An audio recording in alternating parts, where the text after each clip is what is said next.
Welcome everybody to the Abide Project YouTube channel. I'm here with one of my new favorite YouTubers, Redeemed Zoomer, a guy named Richard, and then of course many of you watching this will recognize Aaron Vriesman, one of our kind of key writers and contributors at the Abide Project, as member of the steering committee. And we're here just to talk about something that's going on that you might not know about if you're watching this on YouTube or you've been paying attention to what's going on in the CRC. You might not have seen the Redeemed Zoomer on YouTube or the Reconquista Movement, but that's what we're here to talk about. So I don't think we need to introduce ourselves being the Abide Project, but if you don't know, in case, we are the Abide Project in the Christian Reformed Church, and we're seeking to maintain historic orthodoxy around biblical sexuality within our denomination. And we're a few years into this project, and we have a website and a YouTube channel and a podcast. And I'll let Richard introduce himself. Yeah. Well, thank you guys for having me on the channel. I really support your Abide project because I'm trying to do something similar. So my denomination is the PCUSA, the Presbyterian Church USA, or as most people know it, the liberal one. So a lot of people ask, if it's so liberal, if it keeps drifting away from biblical orthodoxy, why don't I just leave and join something else? Well, that's kind of been what more theologically conservative people have been doing for the past 100 years. And I don't think it's really solved anything. I think it's just caused, liberal ideology to spread, and it has caused orthodoxy to die out more and more. So the Reconquista, my Reconquista movement is trying to reverse that process. When conservatives leave a liberal denomination, it just makes the denomination get more liberal. So Reconquista is basically telling evangelicals to move back into the mainline and to try and revive true biblical orthodoxy in the mainline. So it's not really about so much what we're against, it's more about what we're for. We are for the Bible, we're for orthodoxy, and we're trying to build alliances of Bible-believing Christians in mainline denominations with the eventual goal of completely restoring our denomination to biblical orthodoxy. Similar to the Abide Project, although I would say the situation is much worse in my denomination, the PCUSA. The majority of church, not all of them, but the majority of the churches are LGBT affirming. There are heretics in the denomination, like people who deny the divinity of Christ or the resurrection, who can get away with it. So we have a very big challenge, but I believe that, if we're reformed always reforming, we're called to reform the church, not run away from it. And following the examples of people like Saint Athanasius, who confronted heresies in the church but didn't split off. They stayed and fought. They reformed. And yeah, I'm not going to leave. I'm going to stay and do what God has called me to do. Oh, that's wonderful. Can you share a little bit about like your own coming to faith and how you became Presbyterian, and why when you became a Christian and Presbyterian you went, this is a battleground that I want to live in? Right. So I grew up in the New York public school, very secular environment. So I was not religious at all growing up. I was kind of anti-religious, very secular, very progressive.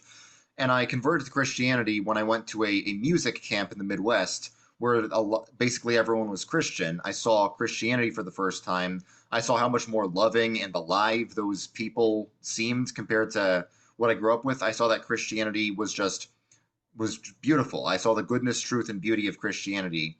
That moved me to convert to Christianity. And I just joined a Presbyterian church back home because the director of that camp was a Presbyterian music professor. So I just joined the Presbyterian church. I had no idea that there was any of this, progressivism stuff in the PCUSA. I just joined my local Presbyterian church. And for a while, it was fine. I just enjoyed being at church. I was excited to be a Christian. But then, once we got this new interim pastor who was very, very progressive, and she kept saying things that didn't seem like Christianity at all to me, I started to wonder what was going on. Then I did my research. I found out that PCUSA is one of those mainline liberal denominations. And at first I wanted to just leave, but then I had a mentor in my church who told me that this problem has been getting worse and worse, and it keeps getting worse the more people leave and run away and don't speak up. So he encouraged me to stay and to try and just stay loyal to the denomination, even if it's corrupted. But I didn't have much hope for the denomination until I got like a YouTube platform talking about theology, and I was like, maybe I can do something about this. So that's a very brief summary of my story. I wasn't always a Christian. I My background is being a secular progressive, but now that I've converted away from that, I'm very devoted to explaining why it's wrong, especially for people who have a more, secular or progressive background. If I may, how did you maintain an orthodox view in an environment that was was quite progressive? And how did, even as a young Christian, how did you do that? Only by God's grace, I think. Well, the more I was exposed to progressivism, the more I saw that it was completely fruitless. Like my the interim pastor, she told me to like investigate progressive Christianity, to listen to progressives like Richard Rohr or whatever. And it's like I looked at it with an open mind, but the more I looked into it, the more I saw that there was nothing there. It's they're not preaching anything of spiritual substance. It doesn't disagree in any real sense from what the secular world is saying. It doesn't offer any alternative to the secular world, and I converted to Christianity because I saw how distinct, how holy and set apart Christianity and the Christian community was from the assembly of the unbelievers.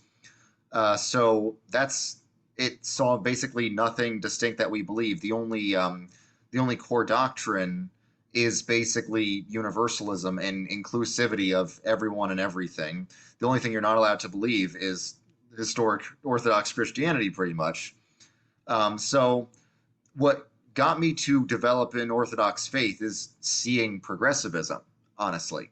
Um, so that's why I don't think people who are in these progressive environments need to flee. I think they should walk further in, go out of their comfort zone even more, and get further sanctified by knowing what they believe, by knowing what they do not believe.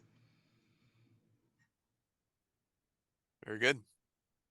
So, what are some of your like? How did you become like? Why did you start a YouTube channel, and why did you start a theologically oriented YouTube channel? Or maybe it wasn't always that way. It was. So my generation is going to hell in a handbasket, let's say. Gen Z is really not in a good place. It's the most depressed and suicidal generation, and it's also the most atheist and non religious generation, and that is not a coincidence. I just kept seeing so many dear friends of mine fall to like, leftism and secularism and the whole LGBT agenda, which I used to support, by the way, until I saw people go through it. um, like what turned me against the LGBT movement was the LGBT movement. It wasn't some evil, bigoted, conservative Christian who turned me against it. Um, I just saw people go down that route. I saw particularly girls, honestly, most of my friends, just platonic friends growing up, were girls, and I saw so much of them get sucked into this black void, this downward spiral. And I was like, well, at least I have some Christian friends who are distinct from that. I had Christian friends that had not fallen to that. Those were the friends from summer camp who sort of helped me convert, but then they got sucked into it as well. And I saw that the left takes over everything. They take over our churches, they take over our schools, they take over our universities.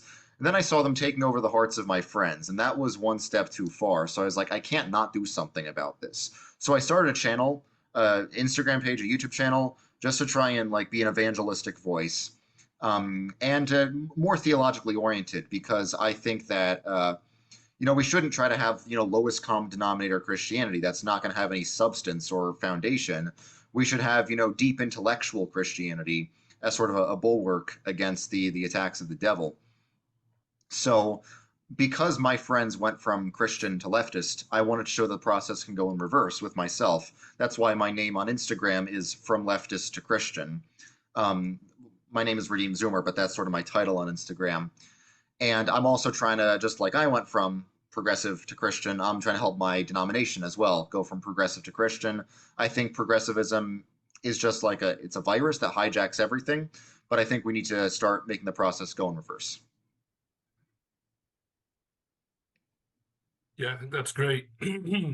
Um, Before we jump into the Reconquista movement, because that's really interesting, I want to hear a little bit about like what were um what were some of like the key people, books, podcasts, things like that that you listened to as a younger Christian that really kind of brought you up to speed on some of these stuff? Because I've watched some of your videos. I'm in seminary. And I'm like, man, this guy definitely knows his stuff more than a lot of people around in terms of like, your iceberg of Reformed theology video was like, that was great.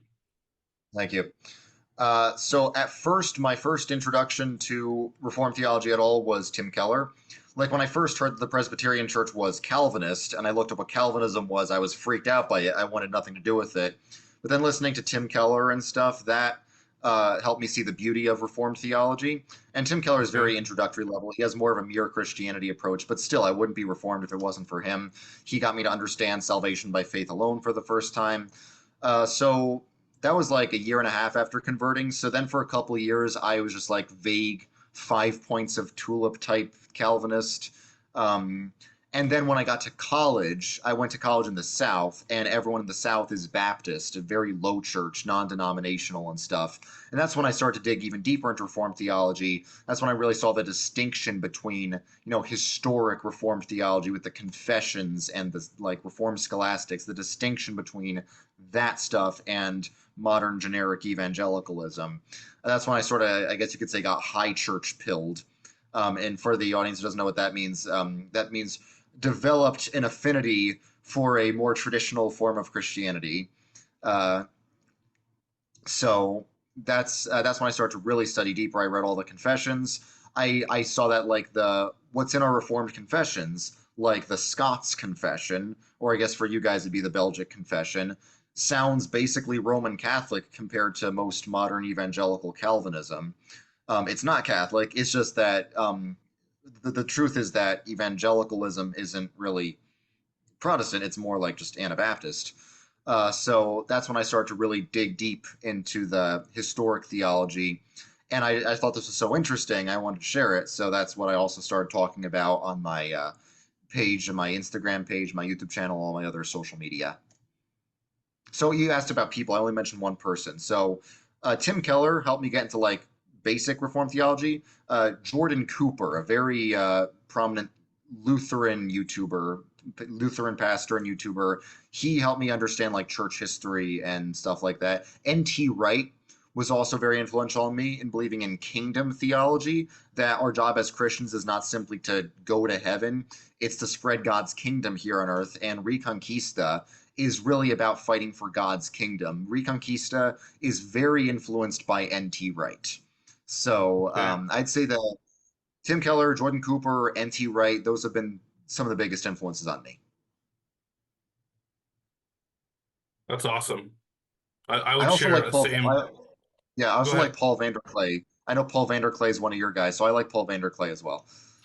It's great. He's definitely got some great content around church and culture and things like that. I would say he's very kingdom oriented as well, but that's being reformed for you.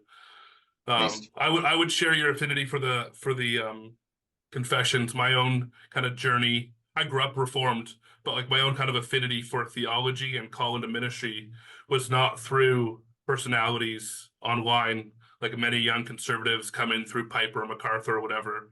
Mine was through the Heidelberg Catechism and Belgian Confession. Calvinists. Yeah.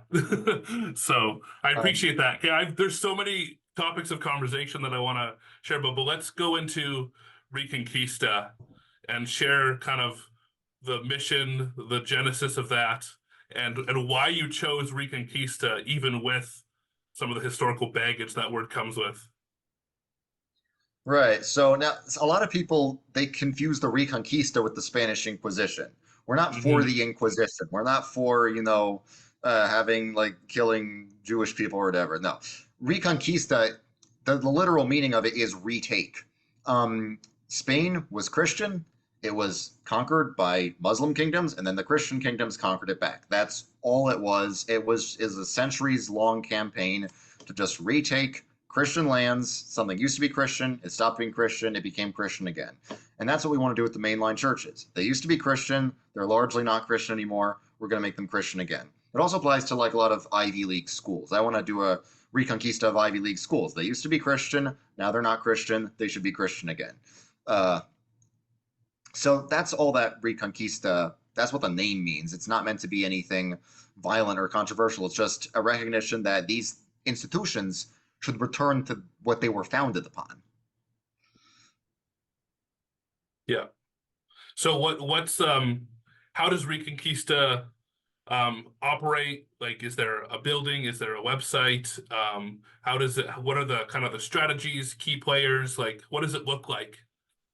Good question.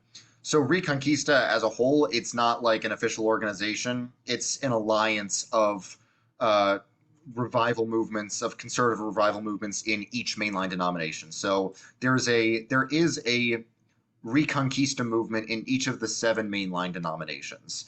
So, but those specific denomination specific movements, those are more organized. Like I'm on the board of Presbyterians for the Kingdom, which was started just last year, me and two other guys. We started an official 501c3 nonprofit. We have a website and all that. We have a lot of pastors who are helping us write a statement of faith. We're going to attend the General Assembly and all that. And I know that like the Episcopalian group is doing something similar. And there's also the Reformed Revivalists of America. They're the RCA Reconquista group. I think they're making a lot of progress. They wrote 95 theses to the RCA demanding change, and it's they've spoken at some of the synods in RCA. So I think they're doing very well as well. And what are the seven mainline denominations for those who don't Okay, know? so the seven mainline denominations are just sort of like the representatives, the mainstream representatives of each Protestant theological tradition. So we have the PCUSA, the Episcopal Church, United Methodist Church, the Evangelical Lutheran Church, American Baptist Churches USA, the United Church of Christ, and the Reformed Church in America, the RCA. And there's also some denominations that could be called semi-mainline. Some examples would be the Lutheran Church Missouri Synod. Technically, they never split off from anyone. I would also say the CRC. It's like, yeah, it split off, but it was like so long ago that the CRC really is a historic denomination, even though it's technically not mainline. And a few others, like you could say the Southern Baptist Church is semi-mainline as well. But we're focusing on specifically what the media considers the mainline denominations because all of them are historic denominations that also struggle with liberalism. So there's no need for a Reconquista in the Lutheran Church Missouri Synod because it's conservative. I think there's the CRC compared to what I'm from is conservative. It's like, yeah, there's some issues, but I think the CRC is doing a much better job at reforming itself than any of the seven sisters of the main line. Thank you. That's good encouragement for those who are deep in the waters of the CRC. And this is probably more unique to the CRC than some of those other mainline churches, that like the CRC is so insulated in the sense that people grow up in it, they live in it, they don't really leave it. It's and that's one of the challenges of it as well, is because people's identity is more CRC than it is Christian, and that creates its own quirks and benefits and also detriments. It's a Dutch club, if you will. There's a lot of people who are just CRC because they were born here, they grew up here, their uncle teaches at Calvin University or the seminary, and they think that they belong here. Their grandparents built the church, and so they belong here whether they agree with the confessions and our stances or not. And so I don't think that's a bad thing. I don't think it's necessarily a bad thing. It's like if you have the heritage, embrace it. But what we have is that we have people who have the biological heritage, but they don't hold to the theological heritage, or they are trying to downplay that. And so that's true. It's a Dutch club. Yeah, but of all the heritage-based denominations, I think the CRC's been doing a lot better than the main lines, because the main lines are also based on heritage, but they have like zero enforcement of the confessions. So there's that. That's good to hear. Yeah, it's also interesting. So like I'm Canadian CRC, so that changes it a little bit. Like we don't have the same main line kind of delineation that America has. Like the CRC in Canada is 120 years old instead of almost 200 years old, right? And we're mostly post World War II immigrants versus, 1850s immigrants. And so that changes Mhm. the culture a little bit too. But of course, being a binational denomination, we latch on to a lot of that same identity stuff for good and bad. And we, of course, being Canadian next to America, we also are so affected by all of this mainline liberalism slide and all of it. So it's interesting to see how we're different, but we're also just so attached to it you can't not deal with it. Right. So when it comes to the Reconquista, what are some of like the notable moments or success stories that you've seen in there that kind of get you excited or encouraging? Well, our big stunt, there's a Christianity Today article about this. I'm not sure if you've seen it. Was on Reformation Day on October 31st.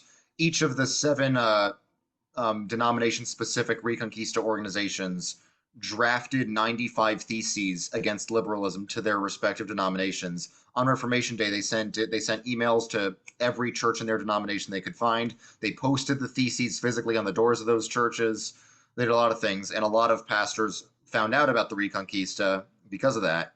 A lot of the liberal hierarchies of like the Episcopal Church and the PCUSA and the ELCA were kind of scared of what we were doing because they've never seen such a strong conservative revival. And we got a lot of media coverage from like Baptist News Global and Juicy Ecumenism and Christianity Today. So that basically caused people to know about us. It caused our reach to expand beyond just my YouTube channel. So Okay. that was probably the biggest milestone for us. And also now we have like official nonprofits. Now it's official. Now it's not just like an online club of a few nerds who are fantasizing about taking back the church. And so like So so that I was would just, imagine. Go ahead. I was just gonna say, that was just last Reformation Day then, Yeah, 2023. Okay, yeah, so this is relatively recent that this has become okay. yeah. Curtis. And I imagine that translated into a great deal of networking fruit. Like you have way more networks into different churches and pastors and things like that. Yeah, there's pastors in every denomination that are on our side. And so what does that translate into? Like, I guess, were there pastors that were just like, this is some young upstart, we don't really care? Or was the response from the pastors, kind of the establishment PCUSA pastors, like really just positive? Yeah, we're here with you, let's go. Well, it depends. It's like we got a lot of negative response from the more liberal pastors who called us a bunch of Nazis and stuff, just because, more like some of the liberal UCC pastors called us that. But from all the pastors that were just like regular people trying to shepherd their flocks, they were all very supportive of us, and we've gotten a lot of support from the pastors. So it's like we need to expect that the majority of pastors in denominations like mine are not going to be on board. But progressives were also a minority at one point too, and they became a majority. So you just have to persist. So Are what there are? multiple, Oh, sorry, I was no, go saying there are ahead. multiple renewal movements within, let's say, the PCUSA. I've heard Yeah, of a Presbyterian Fellowship. Do you do work with all those other groups? sort of. So there are renewal movements pre-existing in these denominations. The difference between them and us is they have the actual standing in the denomination. They're a lot more official than us. The thing is, they have zero publicity. Nobody knows about them. Nobody outside the Episcopal Church knows about Communion Partners, which is their sort of conservative renewal movement. So that's why our Reconquista movement is partnering with Communion Partners. The Episcopal Fellowship for Renewal is the Episcopal brand of Reconquista, and they're partnering with Communion Partners. And they're actually going to start doing the digital evangelism for Communion Partners. Now, in the PCUSA, it's similar because there is an existing conservative group that, yes, there is the fellowship community, and a lot of individuals within the fellowship community are also supporting us. However, fellowship community as a whole is a bit wary of supporting us because we're a lot more firm and bold, and they seem a bit timid compared to us. They kind of try to really not poke the bear, so to speak, and we're a lot more like bulls in a china shop. Like there, different conservatives will employ different strategies. There's the be as diplomatic as possible strategy, and that's what the fellowship community tends to employ. But that's never what the progressives have employed. The progressives have always been just be as loud, bold, and radical as possible, and they've been the victors. So we are trying to use the tactics of the progressives against them, basically, without anything sinful, but have their level of boldness, their level of being unapologetic and demanding change. That's why I say what we're doing is activism. Because we're not just here to like huddle in a corner and hope nobody bullies us. We're here for activism. That's great, 'cause that brings me to my next question: is like, what are some of the strategic points of Reconquista, or maybe even more specifically within the PCUSA? Like, what are you working on right now, or what are the next steps to kind of continue that movement or build that movement out? Yeah, so Presbyterians for the Kingdom, as far as all the Reconquista movements go, we have the biggest emphasis on education and getting people through seminary. So we're partnering with Theology Matters. They're another renewal movement, but more of a seminary-oriented renewal movement, and they're, I think, a bit more strong in their conservative convictions than the fellowship community. And we're partnering with them. A lot of those guys teach at Dubuque University in Iowa. So we're trying to just give them candidates to go to seminary. We're trying to get as many young men as possible through seminary and installed as pastors because the PCUSA has a very big pastor shortage. The problem is pastors in the PCUSA keep retiring. And because of the pastor shortage, they're desperate for young people. So my guess is, as it stands now, the vast majority of PCUSA churches are going to close down in the next generation. I don't think we can stop that. But if we can inject as many conservatives as possible into the PCUSA before that happens, then in a generation, the conservatives are going to be the only ones left, and then they can take the wheel. That's the plan. It's a simple plan.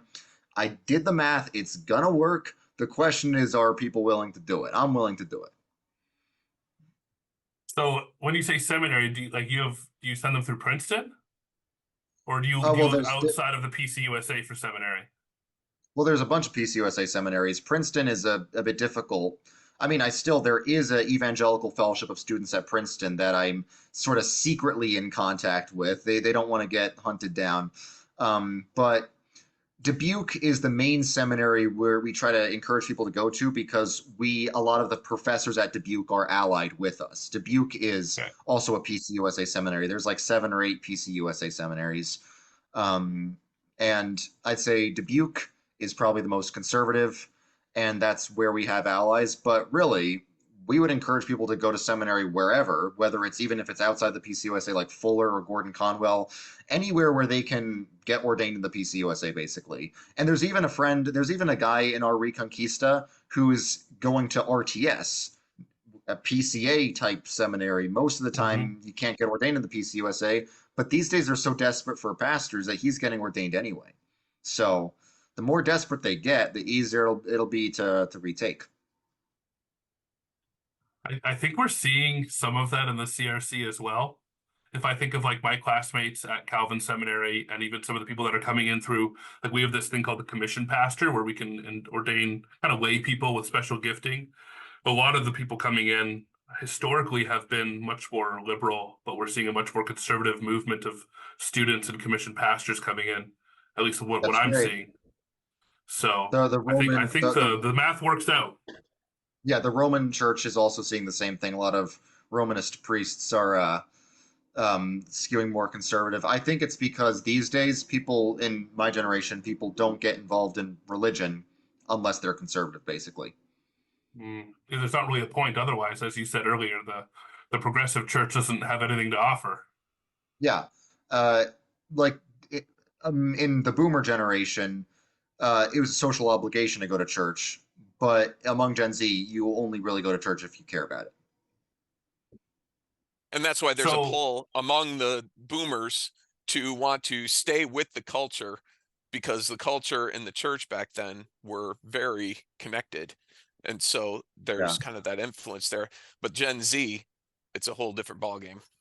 Well, I agree the church and the culture should be connected, but it should be the church driving the culture, not the other way around. Agreed. Yeah, so you have a great deal of hope for the PCUSA / mainline churches. I didn't say that. I have conditional hope. Okay. Okay. When it comes to eschatology, I'm not a post-millennial or a premillennial. I'm an amillennial because I think the future, as far as we're concerned, is up in the air. Of course, God has written every single thing that's going to happen. We don't know the ending of the story. As far as we're concerned, it depends on how hard we fight. You know, if we give up and run away, yeah, the things are going to be terrible. God's going to punish us for, you know, not being willing to take up the fight. But if we're faithful, if we have faith, we have the faith the size of a mustard seed. If we go in, we go outside our comfort zone and trust God will be with us, then I think it's going to go great. I think it really depends on how much faith people have and how much people are willing to commit to this. At what point would you have to say, um, it's too bad I have to leave the PCUSA? Or is I there would one? say, now Jesus did say, where two or three are gathered, there I am with them. So I think there can still be God's grace working through any church, no matter how liberal. But I would still say if there comes a point where not a single PCUSA pastor is Orthodox, where not a single PCUSA church faithfully preaches the gospel, then I would say it's time to leave. But, you know, God said to Abraham, if there's one righteous person in the city, I won't smite it. So I think you can say for a denomination, if there is one righteous congregation in that denomination, it's worth retaking. Even in the UCC, there are conservative congregations. Even in the Church of Sweden that will call you a fundamentalist if you pray to God instead of the United Nations. There are still conservative congregations there. So, on that note, what would you say about conservative retreat-ism? In our context in the CRC, we've suffered from conservative retreat-ism like every other reformed denomination or any denomination. But we do Yeah. know that there are churches who are, feeling that, and they're going like, what do we do? We've been in this fight for so long. Like, how would you encourage them? What are your thoughts about that? Yeah, conservative retreatism is behind most of the problems of our day, I think. If you look at it, the fundamentalist movement of the early 20th century just told conservatives to do a blanket retreat. Retreat from the cities, retreat from the universities, retreat from mainstream science, retreat from mainstream everything. Just isolate yourselves, move to a farm, have 20 kids, and wait for Jesus to come back. That's not what the apostles did. The apostles went into the pagan cities of Rome. They were fed to lions. They went out of their comfort zones. Anytime you look at history, the more retreatist Christians have been, the worse things have gotten for them. Christianity took over the Roman Empire by doing the opposite of retreatism. Reconquista is just do the opposite of retreat in every possible way. That means retake the cities, retake the universities, but most importantly, retake the churches, because the church is at the center of culture. I I think that if someone's retreatism is grounded in a few assumptions, either it's grounded in this idea that leftists and progressives are inherently stronger than Christians and will always win the battle, so no matter what, so you might as well leave. Or it's grounded in like the same dispensational premillennial eschatology that drove the fundamentalist movement that retreatism is, I think, influenced by. So yeah, I think conservative retreatism is behind most of the problems in our day today. I think God punishes Christians when they are too scared to fight. In the book of Numbers, when the Christians were too scared to drive out the Canaanites from the promised land, the punishment was wandering in exile in the desert for 40 years. And I think Christians are in exile today because they haven't been bold enough to fight for the faith.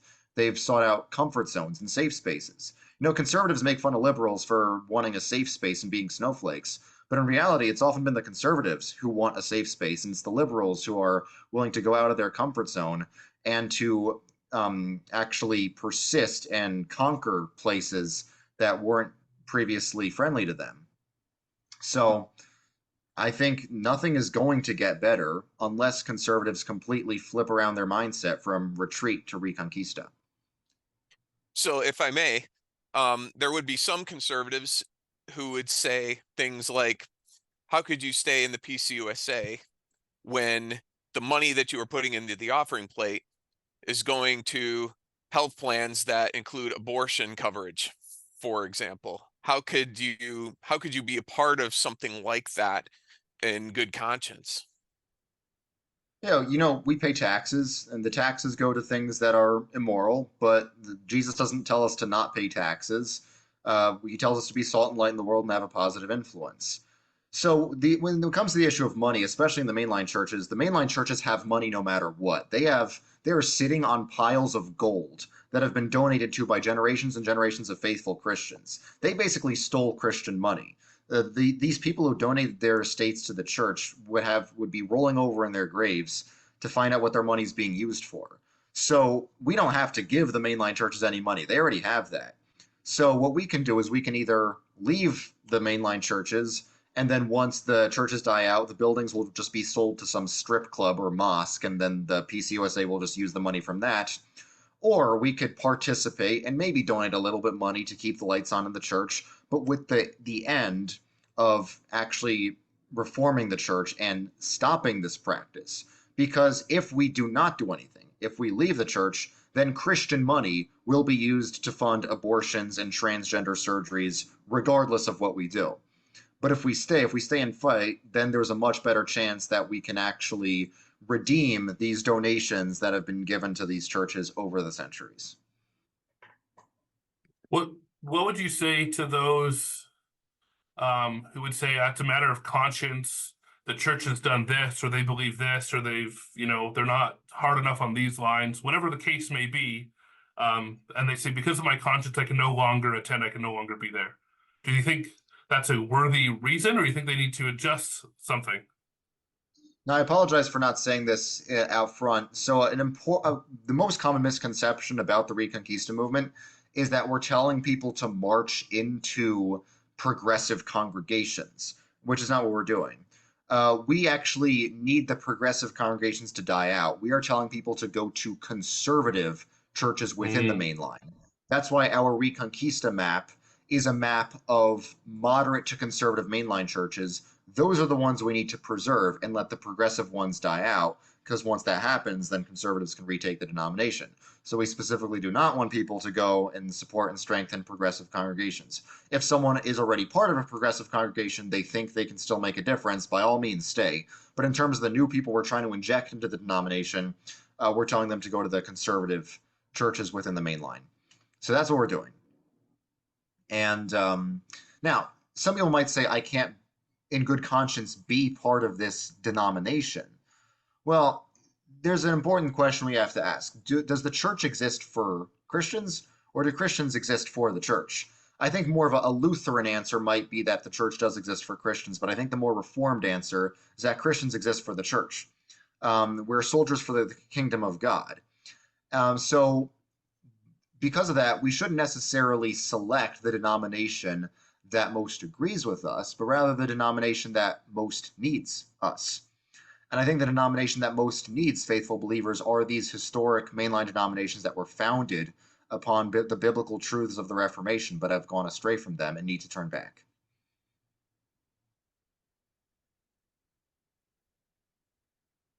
Yeah, I think it's great. I think there's a lot of that conviction in the CRC, people who want to remain for all sorts of different reasons. I have a question about your emphasis on historic churches, high church, low church. Where does that come from? Why is it important?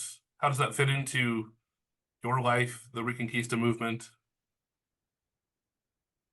Yeah, well, part of the Reconquista, not all of it, but it's sort of a parallel to recovery of tradition, because there is a strong movement of people rediscovering classical Protestantism, people raised in very low church, non-denom evangelical churches, where the theology is very surface level and the worship style does not have like the traditional Christian beauty and stuff. And once they discover tradition, one instinct they have is just to immediately go to Roman Catholicism or Eastern Orthodoxy.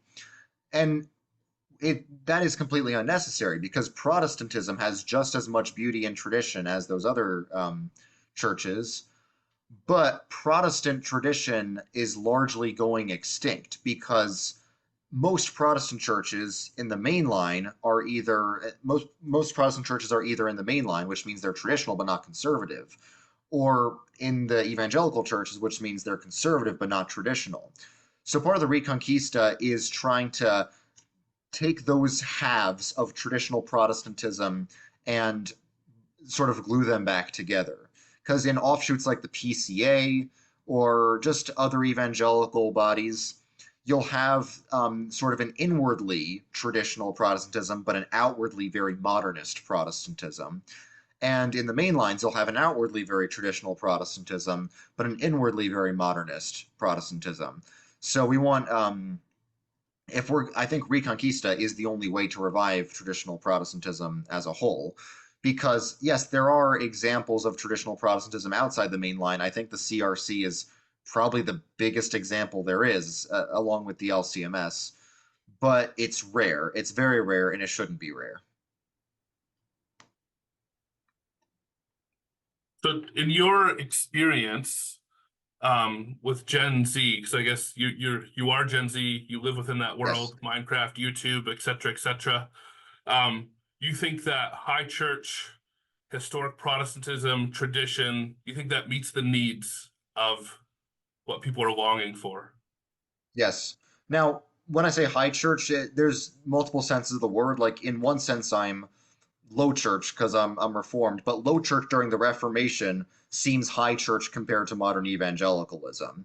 Yeah, great point. So I'll just say traditional as opposed to high church because there is a Baptist church in the 1800s looks a lot more traditional than a Catholic church built today.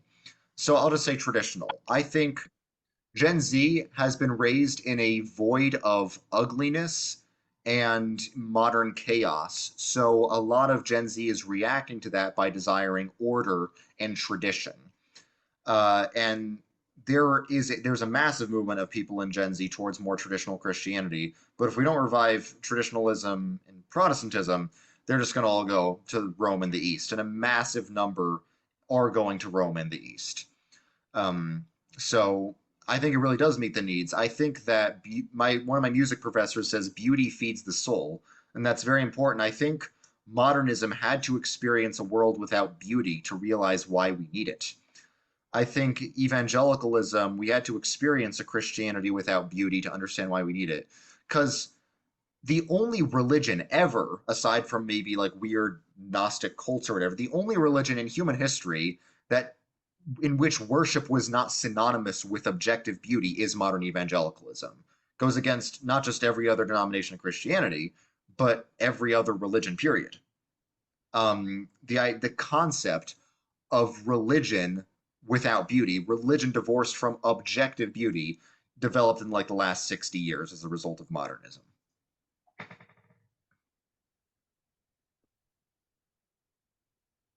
Yeah, I Modernism agree. versus postmodernism. I don't know, one or the other. Because well, Okay. postmodernism, I guess postmodernism more so because it denies that beauty is objective. Because a lot of times the defense of not having beauty in worship is, oh, beauty is in the eye of the beholder, which is, completely bogus if you understand traditional theology. Um, Right. Got it. No, I Yeah. love this emphasis on beauty because it's something that I think has become so like in the progressive way. It's like whatever you think is beautiful is beautiful, and what you're saying is no, there is objective beauty.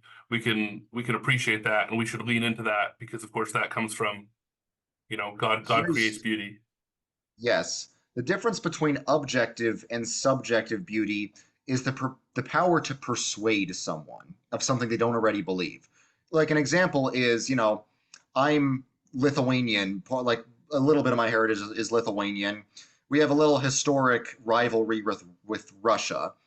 But when I hear Russian patriotic music, even though I don't like it, I am forced to admit it's some of the most beautiful music there is, even though I don't like the message it contains. That's objective beauty. A beauty that has the power to persuade you, the power to move you to think something you don't already think. And another example, more relevant, is I used to be a leftist. I used to be committed to progressive leftist values. When I saw the objective beauty of Christianity, I was moved to reconsider it. It gave me the cognitive dissonance because I saw how much more objectively beautiful the things produced from Christianity are. It's something you'll see in my generation, especially when someone abandons Christianity and moves to the left, and often when they get involved in LGBT, they physically make themselves more ugly on purpose. It's weird. I think Calvin Robinson thinks there's a demonic aspect to it, and I agree. But it's sort of taboo to talk about beauty as an objective thing these days, but it absolutely is, and it absolutely has persuasive power over the soul. So I just spoke with someone who's a boomer in my congregation just this morning, and he was talking about how we need to have more contemporary music and more toned down sort of worship, because or more modern worship, because we need to keep the young people, and our congregation has seen younger families go to these evangelical non-denominational churches because they're more versatile in that way. How would you respond to somebody like that? Yeah, so boomers think young people like contemporary music. No, they don't. Young people like being around other young people. The only reason young people go to the contemporary service at a church is because that's where the other young people are. It's sort of like, and it's sort of like everyone's too ashamed to admit that they don't like the contemporary style. So it's like there's a Episcopalian churches that have a traditional style, and they're bustling with young people. So I don't think what young people like is the contemporary style. It's the presence of other young people there. That's also the reason why so many people with reformed theological convictions will still go to some very lukewarm non-denominational church because there's other young people there. It's really just peer pressure that's been going for the past 40 years. So I think if you went to like the young people service and you just said, we're taking away the drums and guitars and we're giving you a choir and organ, the young people there would be like, okay, this is new, but within 2 weeks, they would love the new style much better. So it's like, especially among young people who are not non denominational, it's a myth that the contemporary style attracts young people. What attracts young people is a social community, but you don't need a guitar and a drum set to have community. It's true. Like if I think to like my time as a youth pastor and being a millennial, it's like the millennials, their Spotify playlists are Hillsong and Bethel and the contemporary stuff. The Gen Z, it's Shane and Shane, it's hymns, it's historic Christian music. That's what they want to listen to. And Yes. and even if you like the contemporary stuff, it's like you can get that on your drive to work and Spotify easy. You don't need it at church. You can get it everywhere else. Yeah, like I think there is a place for contemporary style, like in college ministry. It's not a church, it's not a liturgical service of word and sacrament. So, yeah, it's okay to sing some contemporary songs there. I think when it comes to like a liturgical service, there needs to be at least some traditional music. It's like sometimes there's like a mixed service. I found that mixed service usually means 90% contemporary, but um, Yeah, I can tell that you have feelings about these things. I love it. yes. Um, so for let's maybe in the last little bit here, let's talk about your YouTube channel a little more than the Reconquista movement and help us understand. I think like people are gonna click away from this video and say, "Oh, who is this guy that they just listened to for an hour?" And the first thing they're gonna see is like memes and Comic Sans and Minecraft videos. Yeah, so here's something everyone needs to know about my generation. We're kind of dumb and we have no attention span. And that's not necessarily a good thing. It would be great if the average Gen Z person had the patience to like read long books about things. But generally, educational content on Gen Z, the most popular kind, is an oversimplified style. There's history YouTubers that will just make a 10-minute documentary about World War II where everything's as oversimplified and cartoonish as possible because that helps Gen Z understand things. And also Gen Z communicates in forms of memes and stuff. It's kind of like hieroglyphics. And a lot of old people say they can't understand the memes. Come on, it's not hard to understand. It's not like we're talking in Morse code here. You can probably get it as if you just look at it a little bit. But I try to just use humor and memes and very simplified stuff just to make sure the message can get across. Because I'm a firm believer in the idea that if you can't explain something very simply, you don't understand it. So I try to like explain complex theological concepts in very simple words. Like most advanced theological words, you can explain very simply, like infralapsarian versus superlapsarian. In other words, nice Calvinism versus mean Calvinism. That's in one of my videos. Um, yeah, that's what I try to do. I also sometimes I play this video game Minecraft while talking about Christianity, but that's not my most popular content. That's just sort of that what it really is just a podcast with video games in the background, and I'm not the only one to do that. So that's I guess that's what I get attention for because it's like the unique thing I do, but that's not what my most popular content is. What is your most popular content? The short explaining videos. Like I made the video "All Christian Denominations Explained in 10 Minutes." Got 10 million views. Everyone saw it because everyone wanted a quick explanation on that. So my short form explainer content, that's what gets the views. And so what how so you as a YouTuber doing this, what kind of fruit do you see, or do you feel a little bit like you're just putting stuff out into the void? Well, I've gotten hundreds of people say that they've converted to Christianity through my videos, and thousands of people would say they've gotten a lot more religious or gotten more interested in theology and studying the faith. So there definitely is fruit. The fruit I really would like to see is I want to try and revive just the traditional Protestant churches. I want to help the church. I Mhm. want my channel to be sort of just a funnel of Gen Z kids on the internet and get them into the church. That's what I really care about. Now, sometimes the stereotype about me is they'll watch one of my videos and then they'll get into tradition, but then they'll watch an Orthodox YouTube video and then they'll convert to Eastern Orthodoxy. So I specifically want to help the traditional Protestant churches, but Christianity as a whole. So that's why in most of my videos I'll link one of two maps, either a map to conservative mainline churches for the purpose of Reconquista, or the historic churches map, which includes CRC churches for the purpose of just helping preserve traditional Protestantism. And have you seen or have you heard like anecdotally from pastors or members of your network from these churches saying, "Oh, people have come into our church from your YouTube channel"? Yeah, Wow, that's so encouraging to hear. That's pretty cool. thanks. I do want to support the church in any way I can. So I always tell people like I have a Minecraft server where people come build churches in the video game, but I always say it's not a substitute for church. You need to go to church in real life. Sometimes I'll even kick people off if they refuse to go to church in real life. I've heard you say that because I've watched some of those videos, and you also do something interesting where you shut the server down on Sundays. Yeah. Um, I Sunday is the Sabbath, and you need to go to church. So it's not shut down all of Sunday, but it's just shut down Sunday morning because the majority of people are like Americans. So it's like you shouldn't be playing Minecraft when you should be in church. Or playing Minecraft in church, that would be bad too. You should not do that. Absolutely. That's pretty cool. So some specific things to the CRC. From what you know of the CRC, what would you say our strengths are, things that we should continue to capitalize on and emphasize? Well, I'd say the strength is that the CRC has been relatively very faithful compared to the mainline churches. I'd say it's the only like major historic reform denomination that hasn't completely fallen to leftism. So I think you guys are doing a great job. You shouldn't feel bad about anything in that area.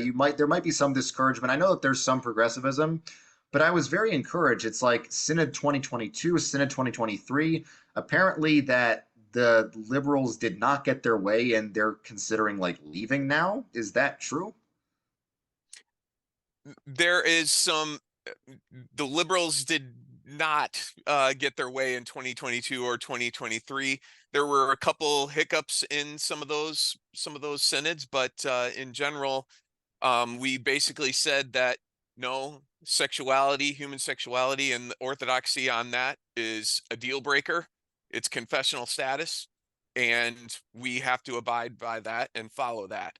And no, this is not something we can agree to disagree on. And that All was right. reinforced. All right, that's great. I would just encourage you. I know that this happened in the United Methodist Church. The conservatives won the vote, the progressives persisted, the conservatives got scared and ran away. It was completely pathetic. I think the Global Methodist Church was the worst decision in all of church history. So, my advice to conservatives in the CRC is the progressives are going to keep trying to push something. Don't run away. Keep fighting it. Um, so I would say that, but I would say that that's the biggest strength of the CRC is they have standed firm on the confessions, and that is really, really good. So the only weakness I can think of is I don't know why this is. It seems that in America, the Presbyterian denominations are a lot more traditional than the Reformed denominations. In both the RCA and the CRC, I've seen some congregations that are basically like evangelical megachurches just with the denominational label slapped on it. I think especially if you guys are sort of standing alone as that one conservative historic reform denomination, I think a move towards a more traditional style and a move towards more traditional theology, like don't try to beat non-denominationals at their own game. There's plenty of non-denominational churches. Don't try to look like non-denominational churches. Be your own thing. Be reformed. Be distinctively Dutch reformed and show people the beauty of the Dutch reformed tradition. I hear some people within the CRC complaining like, oh, we're too much of an ethnic social club. It's like, no, embrace the Dutch heritage. I would love to see that Dutch heritage. I'm not Dutch at all. I'm like Jewish, and my ethnicity is nothing important to my religion, but I would still love to see that heritage emphasized and Dutch Reformed churches in the CRC to be a place of like, deep learning and contemplation and psalm singing, all that great stuff. So that'd be my encouragement to the CRC. Good to hear. No, that we will take that encouragement, and we will. My wheels are already turning on those comments there.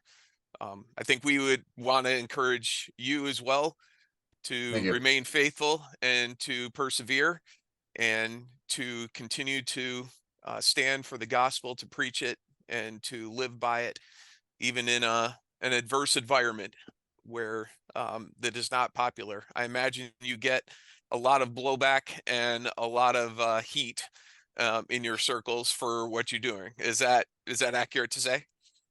Yes, from all sides. People say I'm too conservative, too liberal, too high church, too low church, too Catholic, too Protestant, all that stuff. So how do you? So I think this is maybe this would be a good place to kind of close off as we kind of discuss the more particularities of this. Is how do you survive that? Because I think, as you said earlier, like the conservatives are scared. We saw that in the United Methodist Church. We see it even in our own hearts, where it's like somebody raises the hammer of a mean comment, and we kind of cower, right? So how do you sustain yourself through that? What would your encouragement be to people who are maybe feeling like I need to step out more? Right. It's not easy, and I can't say I've always done the best job. Sometimes, like recently on Twitter, I've just gotten angry, or on my Discord server, I've gotten angry, but it's spiritual warfare. And like when something happens, the devil will use it either or the demons will use it either to tempt you to lash out with anger or be discouraged or both. But having pastors praying for me, that's important. Talking to pastors, that's important. I would say anytime it's important for believers to talk to each other and pray for each other, or people who are regular people like me to talk to pastors. So that'd be very important. And also, Holy Communion is very important to sustain the faith in the midst of trials. But if you persevere in the faith, if you abide in Christ, there's I don't want to quote this verse out of context. You can do all these things in Christ who strengthens you. That verse is often used to for athletes to do a basketball shot. No, it means you can endure any of the trials if you're doing it in the name of Christ. Amen. Awesome. Do you have any final questions, Aaron? Or I think I got everything that I was interested in. Yeah, the PCA. Um, they have a lot of evangelical influences in them. Yes. There's a lot of non-denom stuff in there. Um, is that did you have that in mind when you thought that the Presbyterians are more traditional than the Reformed, or Oh, yeah, that's a good point. The PCA is my favorite Baptist church. So, like, I would say oh, the that's great. PCA, there's a lot of evangelical influence. Um, there's a lot of Baptist influence. I would say the PCA is kind of, it's all more or less pretty similar. Like there is diversity of style and beliefs, but I'd say the PCA is just largely like a Baptist aesthetic with a quasi like their theology seems to be like a mixture of Presbyterian Reformed Baptist.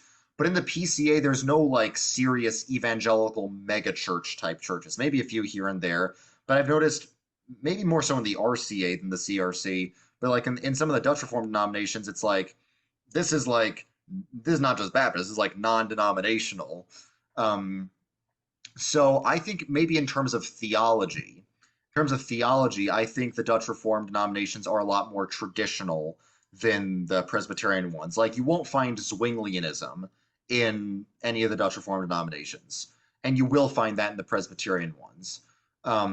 There, I'm sorry to say, there's some Presbyterian pastors who treat the sacraments like they're just symbolic. That's a problem. Uh, but I think in terms of style, like I know there's exceptions, but the average Presbyterian church in the U.S. seems just like a bit more of a traditional style than the Reformed ones. But again, there's so much overlap. I don't think like I'm really talking about the average Reformed church. I just think there's like a weird subset of these Reformed churches that are like very. It seems like they're trying to be non-denominational churches. I just don't see the point in that. So a turn towards historical orthodoxy, traditional worship, um, is important for the future of the church. We see that in the Gen Z movement. Is kind of what you're saying to sum it all up. Yeah, all the denominations need to do that. The ones who struggle with liberalism need to turn back to orthodoxy. The things like the PCA or things that are a bit more contemporary should turn back to traditional style. And I think the CRC, which is sort of in the middle, has a little bit of both they have to deal with. I think both of those apply to the CRC. Awesome. Well, thanks, Richard, for coming on. We'll be sure to share your YouTube channel down in the description below. It's been great chatting with you, and maybe we'll do it again in a year's time and see what's changed. Great. God bless. Yeah, thanks so Thanks, Richard. much.